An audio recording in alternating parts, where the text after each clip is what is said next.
Hi friends, welcome to Films to Fashion. So இன்றைக்கி நாம் கவி ஸ்டிச்சிங்கில் ஒரு நார்மல் ப்ளவுஸ் எப்படி தைக்கிறதுன்னு தான் பார்க்க போகிறோம். லைனிங் இல்லாத ஒரு நார்மல் காட்டன் ப்ளவுஸ் தான். ஸோ அதுதான் இப்போ நம்ம பார்க்க போகிறோம். ஃபஸ்ட்டு நம்ம கையை மடித்து தைச்சிக்க போகிறோம். கைக்கு நம்ம எப்பவுமே 1 இன்ச் மடித்து தைக்கணும். சில பேர் இதை எம்மிங் பண்ணுவாங்க. இப்போ எம்மிங் பண்ணுறதுலாம் அவுட் ஆஃப் ஃபேஷன் ஆகிடுச்சு. கஸ்டமர் எப்படி கேட்குறாங்களோ அதுக்கு தகுந்த மாதிரி நான் பண்ணி கொடுத்துட்றது. எம்மிங் பண்ண மாட்டேன், நான் மிஷின்லேயே ஓட்டி கொடுத்துட்றது இப்போது. ஸோ இப்போ என்ன பண்ணிட்டோம், கையும் தைச்சாச்சு, பேக்கும் தைச்சாச்சு. அதில் வீடியோ ரெக்கார்ட் ஆகுதுன்னு நினச்சிட்டு நான் தைச்சிட்டேன். இருந்தாலும் நான் எக்ஸ்பிளைன் பண்ணுறேன் பாருங்கள். கையை நம்ம 1 இன்ச்சு மடித்து மேலே ஒரு தையல் கீழே ஒரு தையல் போட்டாச்சு. அதே மாதிரி 2 கையுமே தைச்சாச்சு. அடுத்து முதுகு பக்கம் 1 இன்ச்சு அதே மாதிரி மடிச்சுட்டு மேலே தைச்சிட்டு மேலே ஒரு தையல் கீழே ஒரு தையல் போட்டு டாட்டும் பிடிச்சிக்கணும். நெக்ஸ்ட்டு நம்ம ஃப்ரண்ட் பார்ட்டு டாட் பிடிச்சிட்டு பட்டி வச்சு அட்டாச் பண்ணிடணும் பாருங்க. ஸோ இதெல்லாம் பண்ணியாச்சு.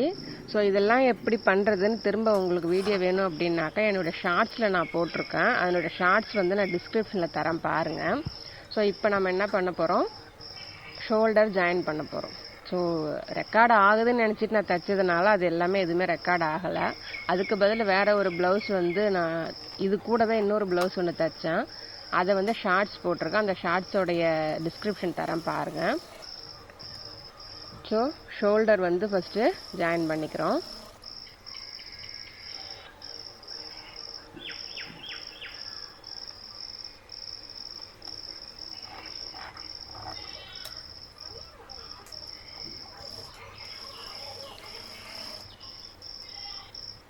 ஷோல்டர் ஜாயின் பண்ணதுக்கு அப்புறமேலுக்கு அடுத்து நெக்ஸ்ட்டு நம்ம ஸ்லீவ்ஸ் ஜாயின் பண்ணணும். எப்போவுமே ஸ்லீவ்ஸ் ஜாயின் பண்ணும் போகும்போது நீங்கள் ஆம்கோல் கட் பண்ணுங்கள். அந்த குடைவு வருது இல்லைங்களா, ஃப்ரண்ட் சைடில் நம்ம வளைச்சி வெட்டுவோம் இல்லைங்களா, ஜாயின் பண்ணும்போது கட் பண்ணுங்கள். அப்போ தான் உங்களுக்கு லெஃப்ட் ரைட்டுன்னு அந்த குழப்பம் வராமல் இருக்கும். சில சமயம் நீங்கள் கட் பண்ணிவிட்டு தைச்சிங்க அப்படின்னாக்க நீங்கள் அந்த கான்ஷியஸாகவே இருக்கணும். லெஃப்ட்னா லெஃப்ட் சைட்லேயே தைக்கணும், ரைட்னா ரைட் சைட்லேயே தைக்கணும் அப்படின்னு. சில நேரம் அது குழம்பி ரெண்டையுமே ஒரே சைடு தைச்சிறதும் உண்டு. ஸோ அந்த குழப்பத்தை தீக்கணும் அப்படின்னாக்க நீங்கள் எப்போ ஸ்லீவ்ஸ் அட்டாச் பண்ண போகிறீங்களோ அப்போ ஆம்கோலை கட் பண்ணுங்கள். ஆப்போசிட் சைடில் 2 ஸ்லீவ்ஸுமே வச்சு கட் பண்ணிங்கன்னா உங்களுக்கு ஈஸியாக இருக்கும். அந்த கட் பண்ண சைடு ஃப்ரண்ட் சைடில் வச்சு நம்ம தைச்சிக்கலாம். இப்போ ஃபஸ்ட்டு சென்டர்லேருந்து ஆரம்பிங்க. சென்டரில் நம்ம ஆக் போட்டிருப்போம் இல்லைங்களா, அதையும் நம்ம ஷோல்டர் இருக்கு இல்லைங்களா, அதையும் சென்டர்லேருந்து ஆரம்பித்து ஒரு பக்கம் முடிச்சிருங்க. திரும்பவும் சென்டர்லேருந்து ஆரம்பித்து நெக்ஸ்ட் பக்கமும் முடிங்க. நெக்ஸ்ட்டு இன்னொரு டபுள் ஸ்டிச் போடணும் இல்லைங்களா, அதனால் ஒரு ஸ்டிச் ஃபுல்லாக போட்டுருங்க. இந்த ஸ்லீவ்ஸ் தைக்கும்போது மட்டும் நீங்கள் பார்க்க வேண்டியது, கொஞ்சம் கிளாத்தை கரெக்டாக சுருக்கம் இல்லாமல் வச்சு தைங்க. ஏன் அப்படின்னாக்கா, ஃபஸ்ட் டைம் நீங்கள் பிகினராக இருந்தீங்க அப்படின்னாக்கா அந்த கையில் நிறைய பேருக்கு அந்த டேர்னிங்கில் சுருக்கம் விழும். அதுக்கு காரணம் ப்ராக்டிஸ் இல்லாததான். ஸோ நீங்கள் அதை ப்ராக்டிஸ் பண்ணினீங்கன்னா மட்டும்தான் அந்த சுருக்கம் இல்லாமல் விழும். இல்லைன்னா நீங்கள் தைக்கிற ஸ்பீடில் என்ன பண்ணிடுவீங்க, அந்த சுருக்கத்தை கவனிக்க மாட்டீங்க.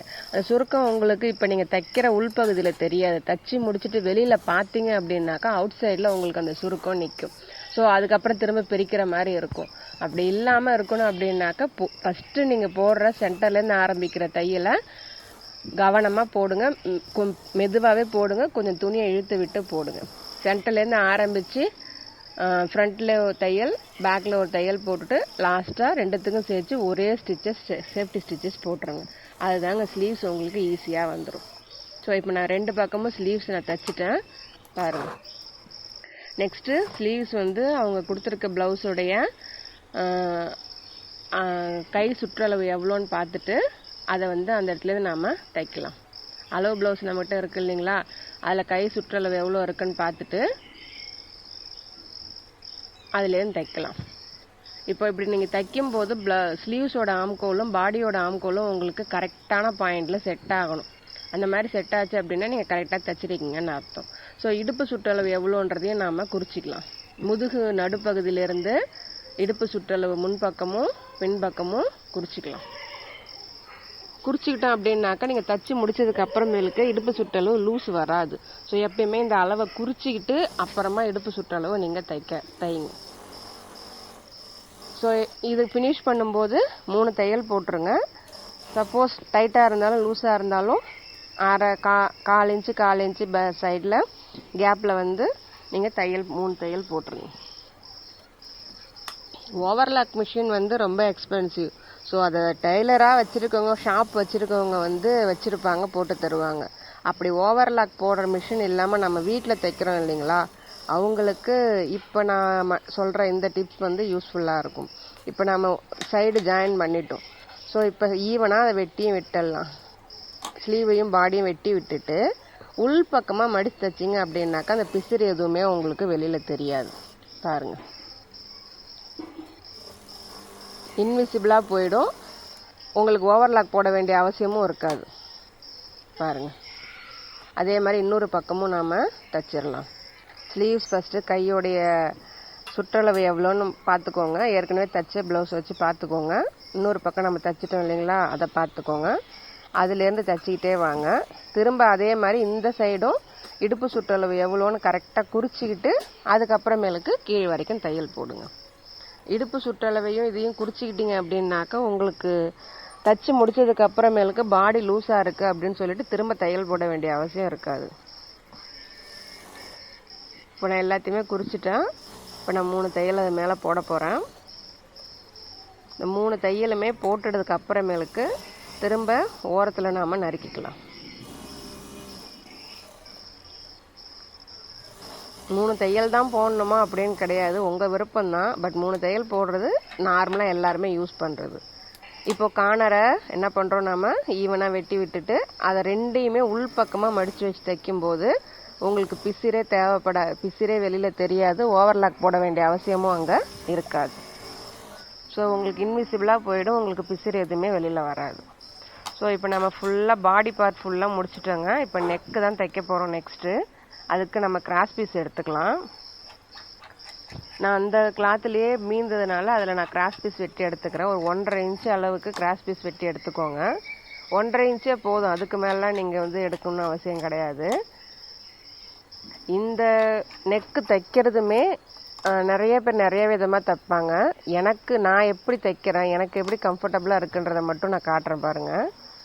ஸோ இப்போ நம்ம வெட்டி வச்ச பீஸ் எல்லாத்தையுமே நாம் ஜாயின் பண்ணுறோம். அப்படி ஜாயின் பண்ணும்போது ஈடும் தாழ்த்தியமாக வரக்கூடாது இல்லைங்களா, அதனால் ஸ்கொயராக கட் பண்ணி அதை சென்டரில் வச்சு நாம் தைக்கிறது. இப்படி தைக்கும்போது ஒன்று போல் வரும் உங்களுக்கு. ஓரத்தில் அந்த முக்கோணம் மாதிரி இருக்கு இல்லைங்களா, அதை கட் பண்ணிவிட்டு அதை கட்டமாக்கிக்கிட்டு அதை கட்டத்துக்கு கிராஸில் நீங்கள் ஜாயின் பண்ணணும். நானுமே இதை ஃபஸ்ட்டு எடுத்ததுமே கரெக்டாக போட்டு இல்லைங்க, எனக்கும் 1008 தப்பு வந்துச்சு.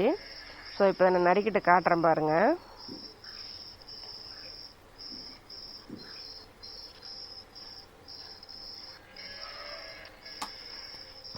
பாருங்கள், இப்போ வந்து நம்ம கிளாத் வந்து ஒன்று போல் வந்துருச்சு.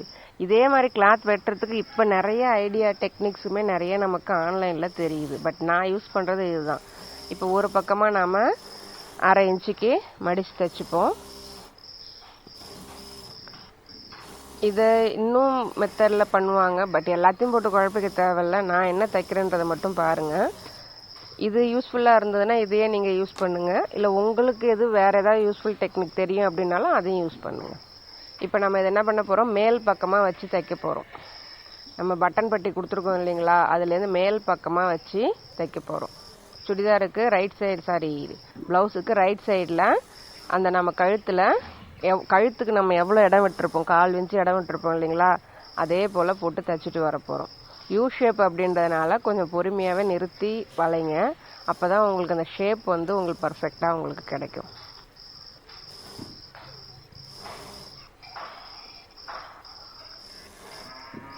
இப்போ ஒரு பக்கம் பட்டன் லூப் போடுற பக்கம் ஆரம்பித்து பட்டன் பட்டி பக்கம் வரைக்கும் நாம் ஃபுல்லாக தைச்சி முடிச்சிட்டோம்.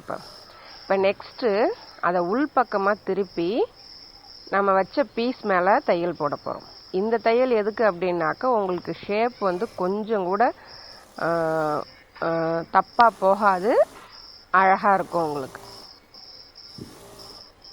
அந்த ஷேப் வந்து ஒரு இடத்துல கூட உங்களுக்கு பிசிறே வராது நீங்கள் இந்த தையல் போட்டிங்க அப்படின்னாக்க.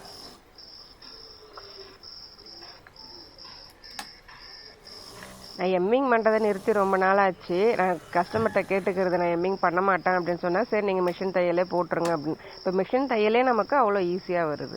ஸோ இப்போ அந்த தையல் போட்டதுக்கு அப்புறமேலுக்கு நம்ம அந்த நெக் பீஸை வந்து ஃபுல்லாக உள்பக்கமாக மடித்து வச்சு மேலே ஒரு தையல் ஒன்று போட போகிறோம். இப்போ இந்த தையல் போட்டிங்க அப்படின்னாக்கா உங்களுக்கு நெக்கு வந்து பார்த்தீங்க அப்படின்னா நீங்கள் என்ன நெக்கு வச்சிங்களோ அது கரெக்டாக இருக்கும். இது கொஞ்சம் நெக்கு வேலை லைனிங்னா அப்படியே திருப்பி வச்சு நம்ம அடிச்சிடுவோம், நெக்கு வந்துடும் நமக்கு. பட் நார்மல் ப்ளவுஸ் தைக்கும்போது நெக்கு நீங்கள் கரெக்டாக வரணும், பர்ஃபெக்டாக இருக்கணும் அப்படின்னாக்கா இத்தனை ஸ்டிச்சஸ் நீங்கள் போட்டிங்கன்னா தான் அது உங்களுக்கு வரும். ஸோ இப்போது திரும்ப உள்ளர வந்து நம்ம பச்சை பீஸ் வந்து அப்படியே வெளியில் தெரியும் இல்லைங்களா, அதையும் தைக்கணும். ஸோ அதுக்கு என்ன பண்ண போகிறோம், அந்த பீஸில் வந்து உள்பக்கமாக சின்ன சின்ன கட் போட்டுட்டு அந்த கட் மேலேயே நம்ம தைக்க போகிறோம். அது உங்களுக்கு நெக்குக்கு டபுள் ஸ்டிச்சிங்கும் கொடுக்கும், உள்ளே இருக்கிற பீஸும் வெளியில் தூக்கிட்டு வராது. ஏன் இந்த கட் போடுறோம் அப்படின்னாக்கா டேர்னிங்கில் வந்து அந்த பீஸை வச்சு தைக்கும்போது சுருக்கம் வரும். ஸோ கட் போட்டுட்டிங்க அப்படின்னாக்கா அந்த சுருக்கம் சுத்தமாக வராது உங்களுக்கு. இப்போ அதே மாதிரியே நம்ம தைச்சிக்கிட்டே வரோம் அது மேலேயே. இப்போ இது வந்து அந்த உள் பீஸ் வந்து தூக்காமல் இருக்கிறதுக்கும் ப்ளஸ் உங்களுக்கு நெக்கு வந்து இன்னமும் கரெக்டாக உங்களுக்கு முதுகில் படியறதுக்கும் யூஸ்ஃபுல்லாக இருக்கும். எடுத்ததுமே தப்பாக வந்துருச்சு அப்படின்னாக்கா நீங்கள் உங்களை ப்ளேம் பண்ணவே பண்ணாதீங்க. அந்த தப்பை குறித்து வச்சு அதை சரி பண்ணிக்கோங்க. அதுக்காக நீங்கள் ரொம்பவும் கில்ட்டியாக ஃபீல் பண்ணணும் அவசியம் கிடையாது. பாருங்கள் நமக்கு எவ்வளோ நெக் எவ்வளோ பர்ஃபெக்டாக வந்திருக்கு பாருங்கள்.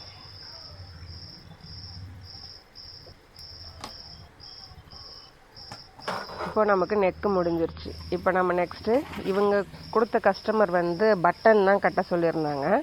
எனக்கு பட்டன் கட்டுறது தான் ரொம்ப வேலையே. குக்கினா கூட ஈஸியாக கட்டிடுவேன், கொக்கி கட்டுறது எனக்கு ரொம்ப பிடிக்கும். பட் பட்டன் கட்டுறது வந்து கொஞ்சம் வேலை இழுக்கிறது. என்ன அப்படின்னாக்கா அதுக்கு பட்டன் கட்டணும், பட்டன் ஹோல் போடணும், ப்ளஸ் பட்டன் ஹோலை தைக்கணும், 3 வேலை. பட் ஆனால் கொக்கி கட்டுறதுன்னா கொக்கி கட்டிட்டு கொக்கி ஹூக் மட்டும் கட்டினாலே போதும் அதுக்கு.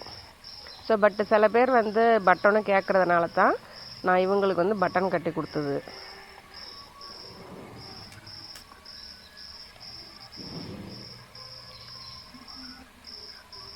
ஸோ ஏன் பட்டன் தைக்கிறத ஃபுல்லாக போடுறேன் அப்படின்னாக்கா நான் பட்டன் கட்டுறது எங்கெங்கே மார்க் பண்ணுறேன்னு நீங்கள் தெரிஞ்சுக்க தான். ஃபஸ்ட்டு கீழேயும் மேலேயும் பட்டன் கட்டிட்டு அந்த 2 பட்டனையும் மடித்து வச்சிங்கன்னா உங்களுக்கு சென்டர் பாயிண்ட் கிடச்சிரும். சென்டரில் ஒரு பட்டன் வச்சிடலாம். இப்போ மேல் பட்டனையும் சென்டர் பட்டனையும் மடித்து வச்சிங்கன்னா 2வது பட்டனுக்கான பாயிண்ட் உங்களுக்கு கிடச்சிரும். அதே மாதிரி சென்டர் பட்டனையும் கீழே உள்ள பட்டனையும் மடிச்சிங்கன்னா உங்களுக்கு 4வது பாயிண்ட்டுக்கான பட்டன் இதுவும் கிடச்சிரும் உங்களுக்கு. ஸோ அடுத்து பட்டன் ஹோல் நம்ம போட போகிறோம். அந்த ஹோல் போடுறதாங்க பெரிய விஷயமே. ஏன்னா கீழே வந்து கிளாத் கொஞ்சம் அதிகமாக இருக்கும், நடுவில் ஈஸியாக போட்டுடலாம். இப்போ நான் எப்படி பட்டன் கட்டுறதுக்கு எப்படி பாயிண்ட் உங்களுக்கு மார்க் பண்ண சொன்னோன்னா அதே மாதிரியே மார்க் பண்ணிக்கோங்க. ஃபஸ்ட்டு மேலேயும் கீழேயும் ஹோல் போட்டுக்கோங்க. அடுத்து அதை 2ஐயும் மடித்து வச்சு சென்டரில் ஹோல் போட்டுக்கோங்க. அடுத்து மேலே உள்ள ஹோலையும் சென்டரில் உள்ள ஹோலையும் மடித்து 2வது ஹோல் ரெடி பண்ணிக்கோங்க. அடுத்து சென்டர் உள்ள ஹோலையும் கீழே உள்ள ஹோலையும் மடித்து வச்சு 4வது உள்ள ஹோலும் ரெடி பண்ணிக்கோங்க. இப்படி பண்ணிக்கிட்டீங்க அப்படின்னாக்கா உங்களுக்கு பட்டன் எங்கே இருக்குதோ அதே இடத்துக்கு நேராகவே உங்களுக்கு பட்டன் ஹோலுமே வந்துடும்.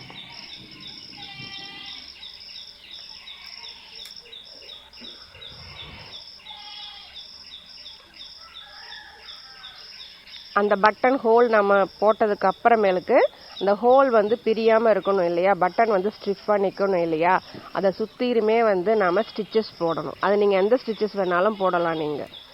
நீங்கள் ஹூப் ஸ்டிச்சஸும் போடலாம், இல்லை நார்மலாக வெறுமனே ஸ்டிச்சஸும் கூட நீங்கள் போடலாம். இப்போது பட்டன் ஹோல் போடுறதுக்கு மிஷின் இருக்குது, பட் நமக்கு வந்து அது செட் ஆகாது.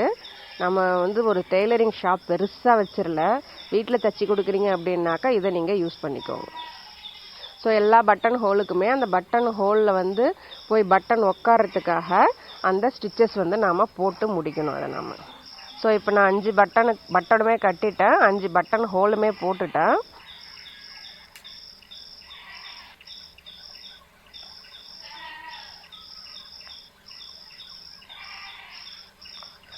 பட்டன் ஹோல் மட்டும் கொஞ்சம் வேலை இழுக்கும். ஆனாலும் அப்புறம் கஸ்டமர் கேட்குறாங்க அப்படின்னாக்கா அவங்களுக்கு அதான் நம்ம தைச்சி கொடுக்கணும், அவங்க என்ன கொடுக்குறாங்களோ அதான் தைச்சி கொடுக்கணும். இந்த ப்ளவுஸ் வந்து 2 ப்ளவுஸ் கொடுத்து ஒரே நாள் வேணும்னு கேட்டிருந்தாங்க.